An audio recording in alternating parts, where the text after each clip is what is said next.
No mês de dezembro nós estamos estudando essa temática. Ele veio. Há uma razão pela qual ele veio. Aliás, muitas razões, não apenas uma.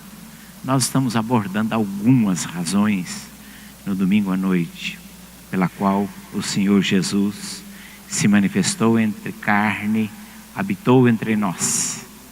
Muitas razões. E hoje nós vamos abordar a temática. Ele veio para fazer discípulos. Tendo isto em mente, então, convido os irmãos, as irmãs, para abrir as suas Bíblias no Evangelho de Jesus Cristo, segundo São Marcos. Evangelho segundo São Marcos, no capítulo 1, versículos 16 a 20. É o primeiro texto que nós vamos ler nesta noite. Evangelho segundo São Marcos, capítulo 1, versículo 16 a 20.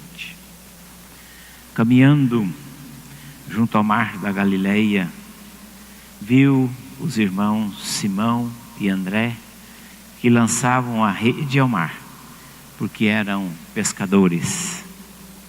Disse-lhes Jesus: vinde após mim, que eu vos farei pescadores de homens. Então eles, deixando imediatamente as redes, o seguiram. Pouco mais adiante, viu Tiago, filho de Zebedeu, e João, seu irmão, que estavam no barco consertando as redes. E logo os chamou, deixando eles no barco a seu pai. Zebedeu, com os empregados, seguiram após Jesus. Que as palavras dos meus lábios e o meditar do meu coração sejam agradáveis a Ti, Senhor, rocha minha e libertador meu. Nesses tempos midiáticos, nós deparamos com um fenômeno muito comum, muito frequente, quando nós vemos os inúmeros seguidores nas redes sociais, sejam no Twitter, no Facebook, no Instagram, milhares de seguidores. Eu estava lendo sobre isso e fiquei espantado. Alguns ídolos, ou seja, da música, do esporte, têm milhões de seguidores. Neymar, por exemplo, tem cerca de 100 milhões de seguidores nas redes sociais. Quando ele posta alguma coisa, tem mais ou menos 100 milhões de pessoas acessando, vendo, comentando. Só não sei se ele lê. Barack Obama tem 50 milhões de seguidores nas suas redes sociais. E o Cristiano Ronaldo, então, esse tem 300 milhões de seguidores. Acho que nunca jamais ele vai conseguir ler ver as curtidas, ler os comentários. Deve ter uma equipe lá de umas 20 pessoas para ler para ele, peneirar e passar para ele: olha, o que estão falando de você aí? Fato é que nós vivemos nesta época de milhares e milhares e milhões de seguidores. Entretanto, Jesus na sua época não tinha Facebook, nem Twitter, nem Instagram. Se perguntar se Jesus vivesse hoje, quantos seguidores ele teria nessas redes sociais? Quantas curtidas teria o Sermão do Monte? Quantas pessoas acessariam e dariam um retorno, e teria paciência, né? Porque é um baita de um texto, né? Todo mundo tem preguiça de ler texto na internet. Teria disposição para ler o Sermão do Monte e dizer, né? Ou fazer aquele rostinho, né? Sorrindo, legal. Talvez alguns não fossem gostar, né? Mas que tipo de seguidores Jesus teve? Evidentemente que não são os das redes sociais. Que tipo de seguidores que Jesus buscava? Quais eram os requisitos para que alguém se tornasse o seu seguidor? O texto que nós lemos, no Evangelho de Marcos, bem como outros textos bíblicos, Jesus tinha os seus discípulos, os seus seguidores. Era muito comum os mestres da antiguidade ter os seus seguidores. Sócrates, Platão, Aristóteles, Sêneca, Heráclito de Éfeso e tantos filósofos e os rabinos judaicos. Inclusive Gamaliel, da época de Jesus, um rabino muito famoso, que com certeza teria muitos seguidores. Mas será que os seguidores desses mestres era exatamente o perfil de seguidores que Jesus estava buscando? Ou será que Jesus procurava outro tipo de seguidor? Outro tipo de relacionamento? Outro tipo de adesão? Examinando esses textos, nós percebemos que Jesus estabeleceu alguns critérios, que Jesus estabeleceu algumas condições, que Jesus, na sua relação com os seus seguidores, ele estabeleceu determinados princípios e havia uma natureza, um estilo de relacionamento entre os seguidores, pelo menos o que ele demandava entre seguidores e Jesus. Então, à luz desse texto, nós vamos examinar quais eram os critérios. O primeiro critério que nós temos aqui nesse texto, no Evangelho segundo São Marcos, no capítulo 1, texto que lemos, versículo 18, nós lemos que Jesus disse: vinde após mim, e eu vos farei pescadores de homens. Então, eles deixaram imediatamente as redes e o seguiram. Quando lemos outros relatos, nós vamos perceber que a resposta também foi imediata. Quando ele, passando pela coletoria, ele viu Mateus sentado e diz: vem e segue-me. E a Bíblia diz que Mateus, levantando-se, o seguiu. Ou seja, a demanda que Jesus estabelecia para que alguém se tornasse seu discípulo é que o seguisse imediatamente. Jesus sempre esperou uma resposta imediata. Tanto Pedro, como Tiago, como João, como André, entenderam que o convite que Jesus estava fazendo era preciso responder, e responder imediatamente. Não era algo que poderia ser postergado, adiado, algo que poderia ser refletido e posteriormente, mas aquele desafio era um confronto, e era um desafio para que as pessoas respondessem imediatamente. Exigia uma decisão inadiável. Quando nós lemos um outro texto descrito por Lucas a respeito de seguir a Jesus, ali nós encontramos Jesus desafiando uma pessoa: vem e segue-me. E ele respondeu, diz: deixa-me primeiro ir sepultar meu pai.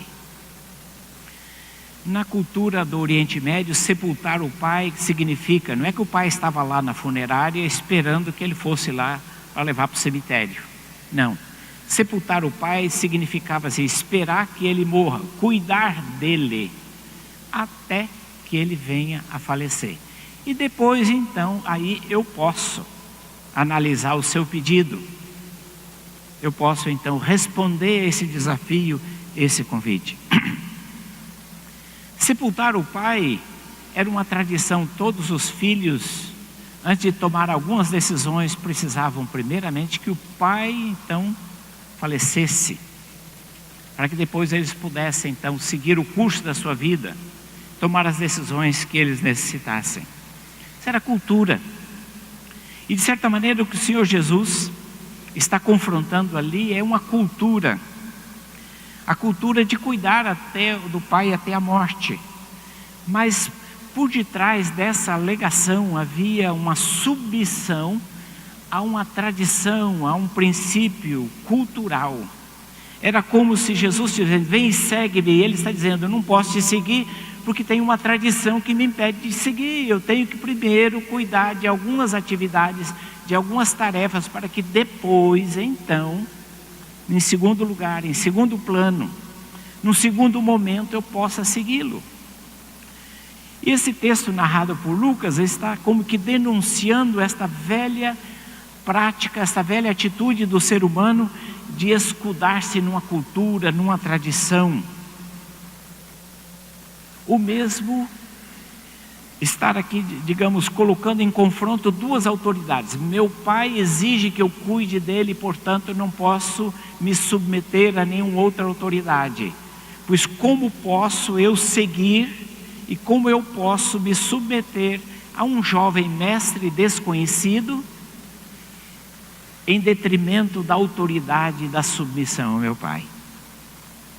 Na verdade, essa expressão daquela pessoa que foi confrontada naquele dia é o medo de enfrentar as tradições, o medo de enfrentar os costumes, a confusão entre cultura e submissão, ou digamos, submissão a uma cultura espiritual, adiando uma decisão sob um pretexto de obediência. Quando o Senhor Jesus está desafiando as pessoas a segui-lo, ele faz no sentido que essa resposta precisa ser dada. Porque nós, seres humanos, nós estamos adiando decisões importantes da nossa vida. Mas principalmente nesse confronto de seguir ou não a Jesus, nós estamos às vezes arrumando pretextos para adiar essa decisão. Os nossos pretextos às vezes: eu preciso me formar primeiro, eu preciso me estabelecer profissionalmente, eu preciso definir a minha carreira, definir a minha vida, eu preciso cuidar da minha família, eu preciso cuidar do meu bem-estar, eu tenho uma série de responsabilidades e neste momento eu não posso. Eu estou muito focado nisto.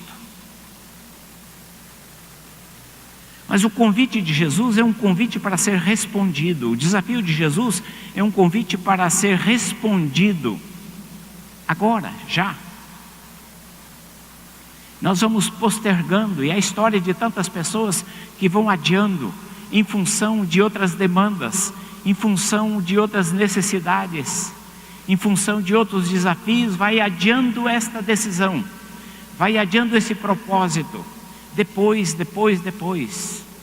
E percebemos isso também na prática da vida cristã. Pessoas que já tomaram uma decisão, mas não querem se comprometer com o trabalho, com a atitude que o discípulo deve ter. E elas vão adiando sob o pretexto que tem outras coisas mais importantes para serem feitas, para depois, posteriormente, poder me dedicar, ou de alguma maneira poder me envolver, poder me comprometer, poder servir, poder responder, poder participar. Vamos colocando os obstáculos de tal maneira que adia o nosso compromisso, a nossa entrega, a nossa vivência, a nossa dedicação, a nossa resposta.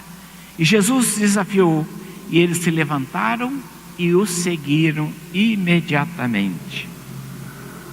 Mas há nesse texto bíblico uma segunda característica quando Jesus está chamando os discípulos para segui-lo.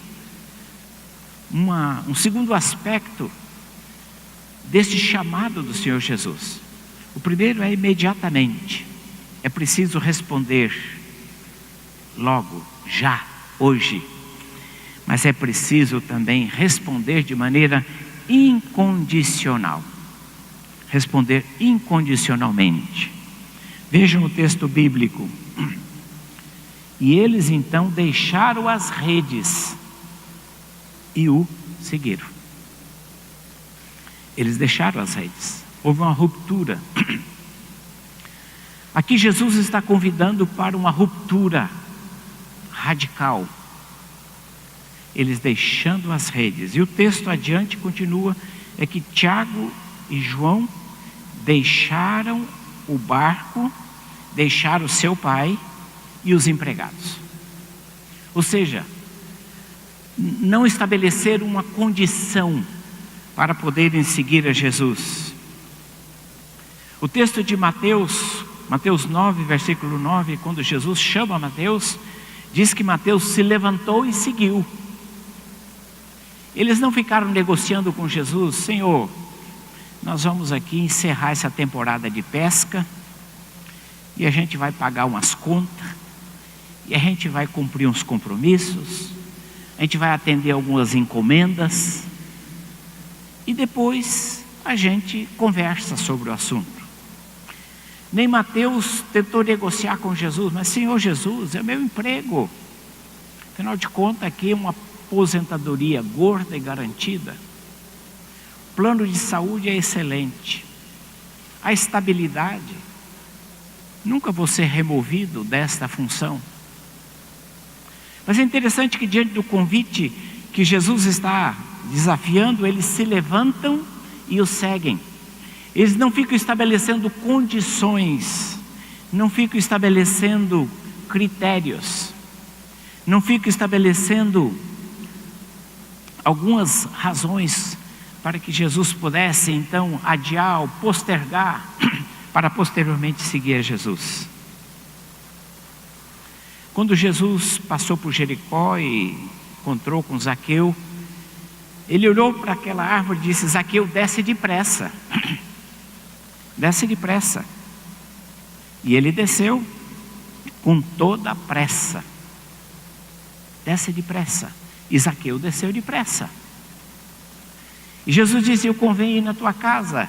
E Zaqueu não disse para Jesus: Senhor, eu nem falei com a esposa, vai chegar lá com visita de última hora, vai ser o maior auê. Depois, Senhor, passa a semana que vem, outro mês, vamos agendar uma visita, a gente faz lá um banquete, um churrasco, aí o Senhor vem. Mas agora não dá, Senhor. É interessante que Zaqueu entendeu o caráter incondicional desse desafio de Jesus, e ele desceu depressa. O mesmo texto de Lucas que nós estamos usando como contraponto a essas decisões, lá em Lucas capítulo 9, uma segunda pessoa disse para Jesus: seguir-te-ei por onde quer que fores, mas, porém, eu gostaria de despedir lá de casa. Despedir de casa na cultura do Oriente Médio é como assim, pedir a licença, pedir permissão, é pedir autorização. Alguém estava fazendo uma visita, então eu peço licença para me retirar. E o chefe da casa dizia: pode se retirar. O que esse segundo seguidor que Jesus está confrontando no texto de Lucas, ele está dizendo: eu preciso pedir permissão lá em casa, eu preciso pedir a concordância, a autorização, eu preciso pedir a licença, eu preciso do aval da minha família, para que eu possa lhe seguir. Na verdade, esse texto denuncia também a atitude humana perante o convite de Jesus. Nós estamos à espera de aprovação, nós estamos à espera, muitas pessoas esperam que da família, ou do trabalho, ou do seu ambiente, haja uma aprovação, uma concordância, uma legitimação para seguir a Jesus.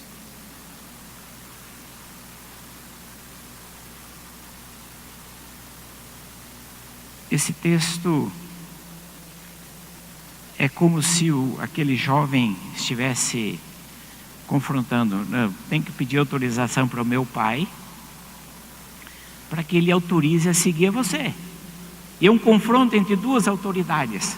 Portanto, quando Mateus, quando Zaqueu, quando Pedro, André, Tiago, João aceitam o convite, ele está dizendo: o Senhor tem autoridade. É o reconhecimento da autoridade de Jesus sobre a nossa vida. É indicativo: Senhor, tu tens autoridade, então tu estás mandando, e como Senhor nós te seguimos, e como Senhor nós te obedecemos. Como Senhor eu tomo essa decisão, porque eu reconheço a primazia de Cristo sobre a nossa vida. o senhorio de Cristo sobre a minha vida. E então respondo ao chamado do Senhor Jesus. Mas há uma terceira característica dessa natureza do chamado para ser discípulo de Jesus. É que esse chamado, ele tem a dimensão pessoal. Ele tem a dimensão pessoal. Tanto na decisão quanto no objetivo, há um caráter pessoal.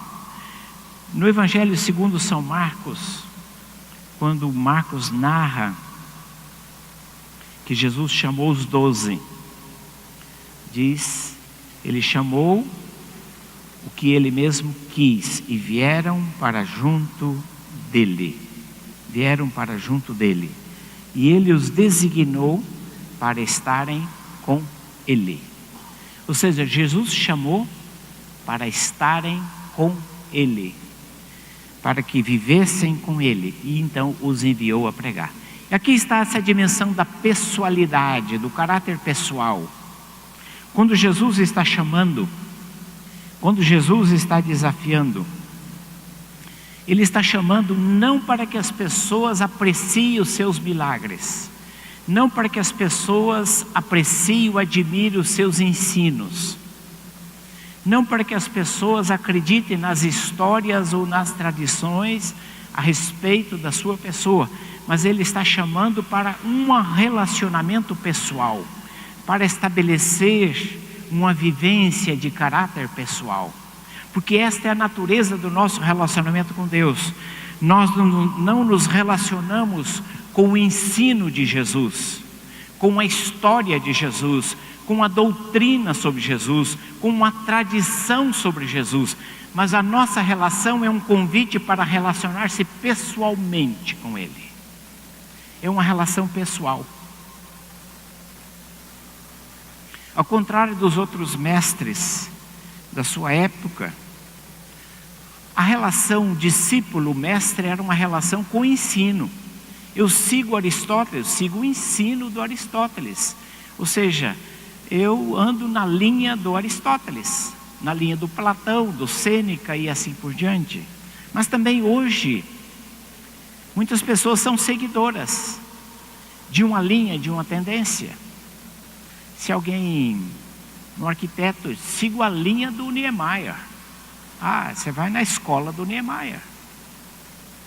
Mas ele nem conhece o Niemeyer, nem conheceu, não sabia onde é que o Niemeyer morava, onde é que o Niemeyer vivia, se ele pagava as contas, não pagava as contas, se ele era bom esposo, bom marido, bom pai, não interessa, eu sigo o estilo. Isso poderia ser dito a respeito de tantos outros mestres. Tem gente que segue a linha pedagógica do Paulo Freire. Eu sou adepto do Paulo Freire, mas ele nunca viu Paulo Freire na vida, nunca apertou a mão. E agora que não aperta, porque já morreu mesmo, né? Mas, quer dizer, não importa isso. Eu sigo Paulo Freire. Ou se alguém é psicólogo, psicanalista, diz, eu sou freudiano, eu sou junguiano. E aí que não interessa mesmo, né? Porque conta uma história que o Jung teve uma relação meio complicada com uma das suas pacientes. Misturaram as coisas lá, de paciente, né, e psicanalista, misturou as coisas. Mas nem por isso alguém deixa de seguir as tendências ou as ideias do Jung, e assim por diante. A relação com os mestres no dia de hoje, ou naquela época, tinha esse caráter. Eu sigo as ideias, eu gosto dessa tendência, eu gosto dessa abordagem, eu gosto dessa percepção, desta maneira de interpretar, desta maneira de ler, desta maneira de conduzir ação. Eu gosto disso e pronto. Mas não havia nenhuma relação com uma pessoa propriamente dita. O que Jesus está chamando para estar com Ele, conviver com Ele, é para estabelecer com Ele uma relação pessoal. É impossível alguém ser discípulo de Jesus se não quer conversar com Ele. Um discípulo que não ora, que não conversa com o Senhor Jesus, tem alguma coisa errada aí. Um discípulo que não ouve as palavras de Jesus e não dialoga com Ele, não estuda o que Ele disse e procura interagir e aplicar na sua vida e se relaciona com Ele de uma maneira pessoal, tem uma coisa errada, porque seguir a Jesus tem essa demanda pessoal, é uma relação pessoal. Você não se relaciona com ideias a respeito de Jesus, com uma doutrina a respeito de Jesus. Você não se relaciona com Jesus aquilo que se ouviu, uma tradição. Esse desafio que Jesus está fazendo, chamou para estar com Ele. É assim que Jesus nos chama, é para andar com Ele, é caminhar com Ele, é conversar com Ele. É uma vivência diária, é uma vivência de intimidade, é uma vivência de diálogo, é uma vivência de obediência, é uma vivência de confronto. De tal maneira que a relação com Jesus, ela não fica apenas na nossa mente, mas ela se dissemina por todo o nosso ser, em todas as áreas da nossa vida, em todas as nossas práticas, em todo o nosso comportamento, em todas as nossas atitudes. Elas devem estar permeadas por esse caminhar com Jesus. Ele mesmo disse: por que vocês me chamam Senhor, Senhor, e não fazem o que eu mando? E ele mesmo lembrou, naquele dia muitos me dirão: Senhor, em teu nome fizemos isso, em teu nome fizemos aquilo. E diz: eu nunca vos conheci, apartai-vos de mim, vós que praticais a iniquidade. Porque nem todo que diz Senhor, Senhor, herdará o reino de Deus. É preciso muito mais do que isso, é uma relação pessoal para a qual somos chamados. Jesus veio para chamar você, não é para você, isso é importante, mas não pode ficar reduzido a isso, saber sobre Jesus. É essa demanda de uma relação pessoal, de um convívio. Voltando àquele texto que serve de contraponto de Lucas, um daqueles interlocutores de Jesus disse: seguir-te-ei por onde quer que fores. E Jesus disse: meu filho, as aves do céu têm os seus ninhos, as raposas têm os seus covis, mas eu não tenho onde reclinar a cabeça. Porque Jesus havia entendido e percebido nas entrelinhas que aquela decisão era a decisão da empolgação, era a decisão da emoção do momento. Diz: eu estou aí, Senhor, pode contar comigo. Tudo isso que o Senhor fala, que o Senhor faz, é muito bacana, legal, é empolgante. Mas Jesus havia percebido que ele não havia entendido que esta relação pessoal tem um preço. Não é apenas apreciar, não é apenas desfrutar, não é apenas fruir dos ensinos, não é apenas, de certa maneira, você se deleitar com determinados ensinos de Jesus. Mas é uma relação pessoal, que tem uma demanda de sacrifício, de renúncia, tem um preço. Que você paga um preço por ser discípulo de Jesus. Que há, como parte do compromisso com o Senhor Jesus, consequências as quais nós temos que estar preparados para enfrentar. Há muitas pessoas que talvez estejam na mesma direção, iludidos pela possibilidade de sucesso, de prosperidade, de bem-estar, de segurança. Estão pensando nisso, e Jesus: não, a relação não é nos benefícios, não são nos benefícios. A relação não é doutrinária, não é institucional, mas é a relação com o Senhor Jesus mesmo, a relação é com Ele. Há muitas pessoas que seguem a Cristo, ou pelo menos pensam que estão seguindo a Cristo, porque frequentam uma igreja que segue a Cristo. Você pode seguir, estar por anos a fio numa igreja que segue a Cristo e que ensina sobre Cristo, mas se você pessoalmente não tomar essa decisão, você vai passar a eternidade no inferno. Não basta você apreciar, não basta você concordar, não basta você estar instruído, não basta você frequentar ambiente que se fala de Cristo. Isso tem o seu valor, é claro, mas isto não é suficiente. Para tornar-se um discípulo de Jesus, participar do reino de Deus, é preciso uma relação pessoal com Ele. Até porque ninguém pode decidir isto por você, ninguém pode tomar essa decisão por você. Essa relação é pessoal. A fé é um exercício pessoal, ninguém pode crer por você. Ninguém pode crer no teu lugar. Você pode ser impactado pela fé de outra pessoa, mas a decisão de crer em Jesus é uma decisão pessoal, individual, exclusivamente sua. O exercício da fé é em comunidade. Nós exercitamos a nossa fé juntos uns com os outros. Foi para isso que Deus nos colocou. Na igreja nos colocou para viver em comunhão uns com os outros. Jesus chamou os discípulos para estarem com Ele, conviverem com Ele e viverem em comunidade. Mas há uma outra característica do chamado de Jesus para sermos seus discípulos, que esse chamado é a expressão da sua graça. O texto de Marcos capítulo 3, versículo 13, quando ele chamou os que ele mesmo quis para junto dele, e os designou para estarem com ele e os enviou para pregar. Isso quer dizer que o chamado para ser discípulo de Jesus, a iniciativa é dele. Ninguém se autocandidata, ninguém se autoconvida. É Ele que nos convida. Ele que nos convida. Nós somos convidados por Ele.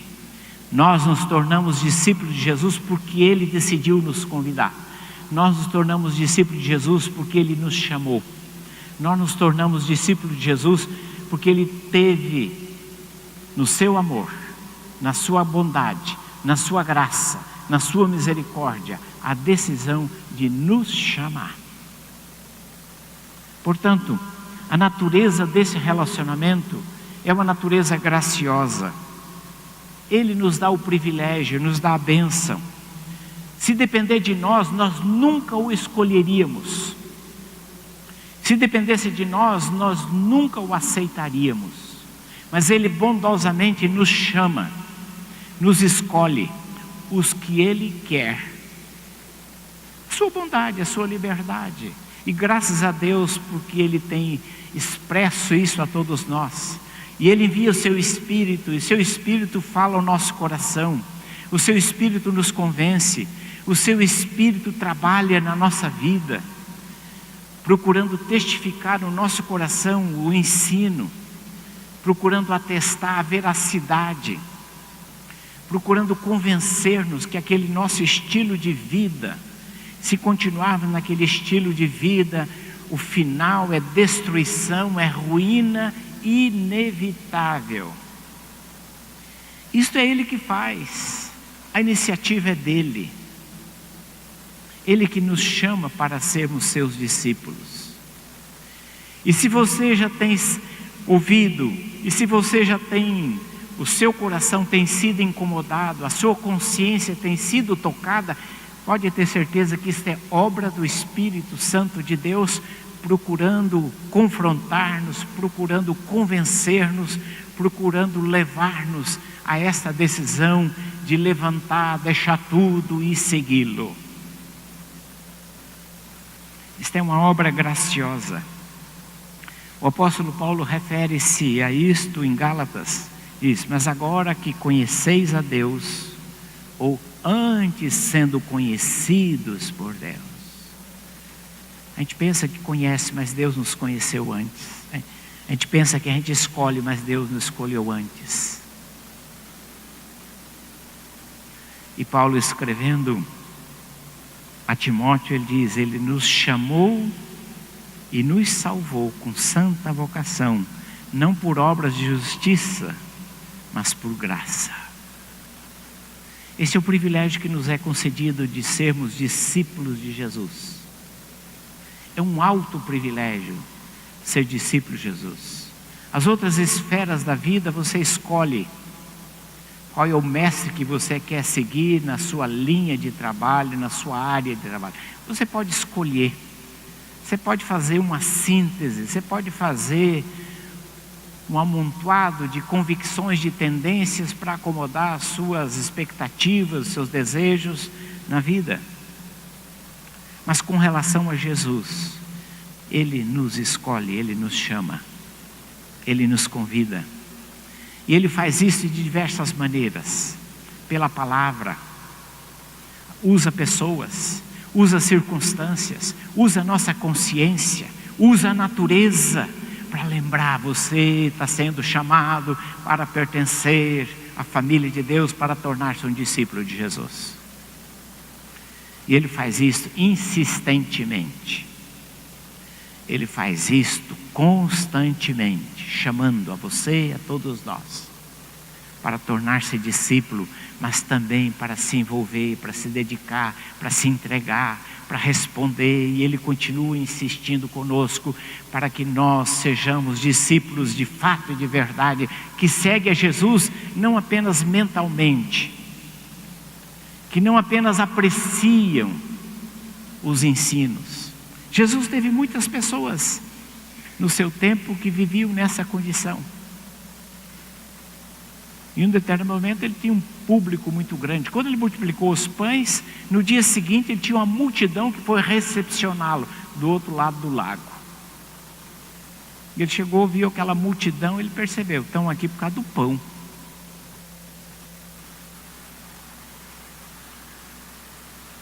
Jesus teve muitas pessoas que estavam ao seu redor e que apreciavam os seus ensinos. E houve um momento que alguém disse: homem algum jamais falou como esse. Que discurso, que mensagem linda. Queria ter gravado o Sermão do Monte. Que coisa linda. Olha que sermão lindo que ele pronunciou. Que coisa extraordinária. Ninguém se compara a este homem. Mas isso não era suficiente, porque quando ele falou de uma maneira mais dura, desafiadora, essas mesmas pessoas começaram a se retirar, se retirar e se retirar. Quando ele perguntou a Pedro: e vocês também estão a fim de puxar o carro? E Pedro disse: Senhor, nós não temos alternativa, só tu tens as palavras de vida eterna. Nós temos entendido que não dá para viver sem ti. Não podemos prescindir do teu ensino, da tua presença.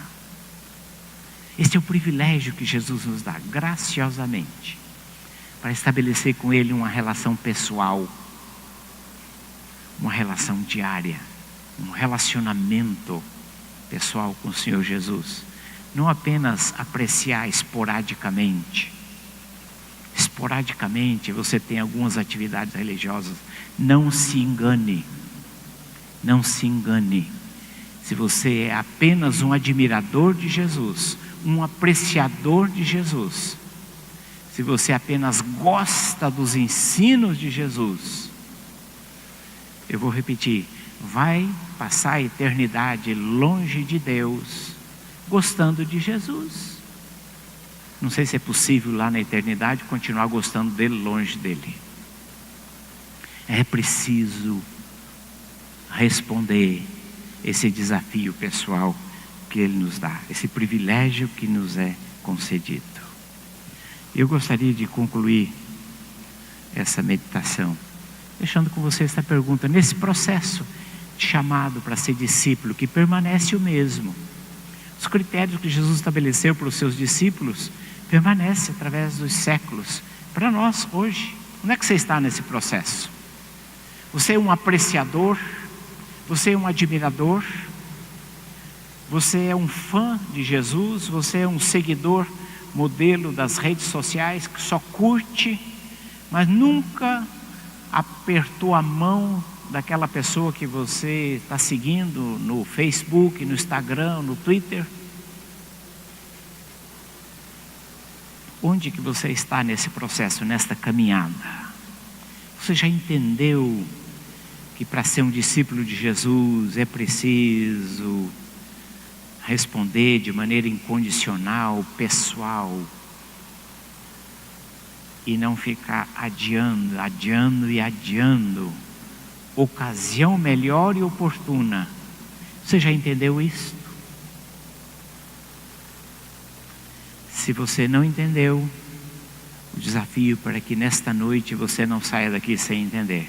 Se você já entendeu, o desafio para que você esteja crescendo nesse processo de compromisso, abrindo-se para outros desafios que o Senhor tem para nós. Como diz o texto de Marcos, os chamou para estar com Ele e os enviou para pregar. Ele chama para te enviar. Você já aceitou? Já entendeu que Ele te envia e você precisa responder? Em serviço, em compromisso, em participação? Se você não entendeu isso ainda, hoje é um dia oportuno para entender isso. Que Deus te abençoe e Deus te dê graça para que você compreenda o que significa ser discípulo de Jesus.